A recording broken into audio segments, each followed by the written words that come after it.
Здравствуйте, уважаемые телезрители! Вас приветствует прокурор Яльчевского района Кудряшов Александр. В прокуратуру Яльчевского района поступает много вопросов о разъяснении требований законодательства. Вот один из них.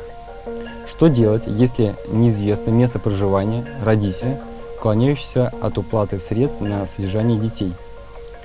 В силу положения статьи 278 Гражданского процессуального кодекса и статьи 65 Федерального закона об исполнительном производстве, взыскатели средства на содержание детей имеют право на инициирование вопроса признания родителей должника, уклоняющегося от их уплаты, местонахождение которого неизвестно, безвестно отсутствующим. В случае признания указанного факта дети приобретают право на получение пенсии по потере кормильца.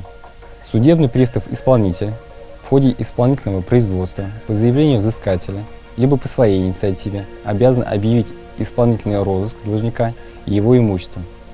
При условии, что совершенные ранее иные исполнительские действия не позволили установить их местонахождение. Если в течение 1 года со дня получения последних сведений о должнике его местонахождения не будет установлено, судебный пристав-исполнитель обязан проинформировать об этом взыскателя и разъяснить ему право на обращение в суд с заявлением о признании должника безвестно отсутствующим в порядке, установленном Гражданским процессуальным кодексом Российской Федерации. Найденное в ходе розыска имущество может быть направлено на погашение долга.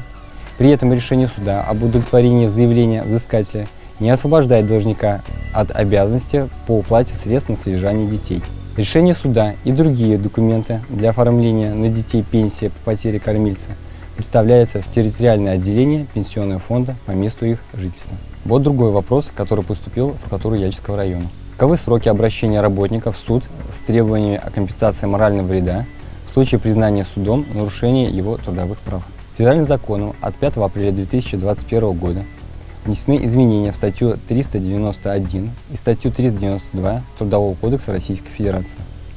Внесенными изменениями установлены сроки обращения работника в суд с требованием о компенсации морального вреда в случае признания судом нарушения его трудового права. Поправки гласят, что при наличии спора о компенсации морального вреда, причиненного работнику вследствие нарушения его трудового права, требование о такой компенсации может быть заявлено в суд одновременно с требованиями о восстановлении нарушенных трудовых прав, либо в течение 3 месяцев после вступления в законную силу решения суда, которым эти права были восстановлены полностью или частично. Данный федеральный закон вступил в законную силу. Спасибо за внимание.